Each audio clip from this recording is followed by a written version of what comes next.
Ассаламу алейкум, урматтуу достор, туугандар.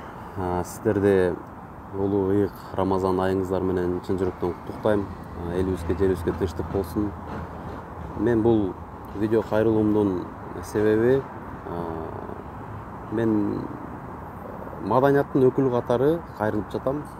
Себеп дегенде азыркы учурда көпчүлүктүн көңүл чордоонунда болуп аткан чоң казат кыймылы жана ошондой эле Сыймык Жапыкеев мырзанын көптөгөн кайрылуулары болуп жатат. Сөз жок, идеяңыздар абдан жакшы. Мамлекетти көтөрүшүбүз керек, экономиканы көтөрүшүбүз керек. Бирок ошону менен бирге эле элди маңкурт кылып салбашыбыз керек да. Себеп дегенде мен эмнеге маңкурт?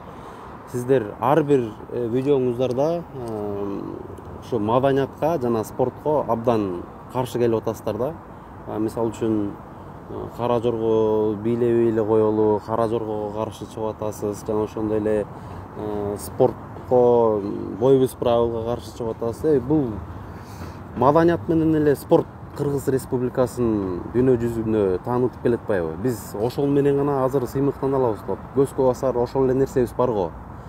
Жана ошондой эле бир видеоңузда, бир чогулушта ушундай бир сөз сүйлөп атканда, Максат мырза сүйлөп атканда, бир кыргыздын салт саанасына каршы бир сөздөрдү айтканыңыздан ар жакта угуп отургандардын бирөөсү чыкты эле. Биз бул байыртадан келе жаткан каада салттарыбызда эмнеге десе, кое турчу деп анын оозун жаап басып салдыңар да. Демек, азыр мына ушул нерседен пайдаланып, көпчүлүктүн колдоосу менен балким сиздер депутат болуп калат чыгарсыздар. Депутат болуп калсаңыздар, демек маданият менен спортту жок кылып саласыңарбы? Анда кыргыз эли маңкурт болуп калбайбы? Акчага жакшы, бирок ошол менен бирге маданиятты алып кетишибиз керек да. Маданиятты, спортту, мисалы үчүн салт сана, каада салт. Бул рестайлинг болуш керек деп жооп берип атасыңар да. Демек, бул баягы өзгөрүп туруш керек. Анан өзгөрүп акыры түбү жок болуп кетиш керекпи сиздин оюңузчачы? Бул жакты дагы көңүл буруп коюңуздар. Себеп дегенде көптөгөн кишилер сиздерден көп нерсе үмүт этип атат. Робин Гуд катары көрүп атат сиздерди. Ошондуктан элдин үмүтүн жакшылап актаңыздар. Элдин үмүтүн маданиятсыз, спортсуз актай албайсыздар. Себеп дегенде спорт бул ден соолук болбосо эчтекеге жетпейбиз. Маданиятты, каада салтты, үрп адаттарыбызды биз эч качан унутпашыбыз керек, эч качан. Ошондуктан сиздерден суранат элем, маданиятты дагы, спортту дагы жакшылап даңазалап, ошол жакты дагы бир жакшылап колдоп кетиңиздер. Анан экрандан туруп чылым чеккениңиз, жана ошондой эле Голландияда жүрүп,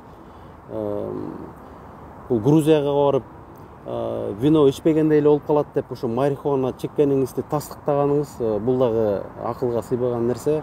Анткени себеп дегенде сизди көптөгөн киши карап атат, көптөгөн киши сиздерден айрымдары баягы үлгү алышы мүмкүн.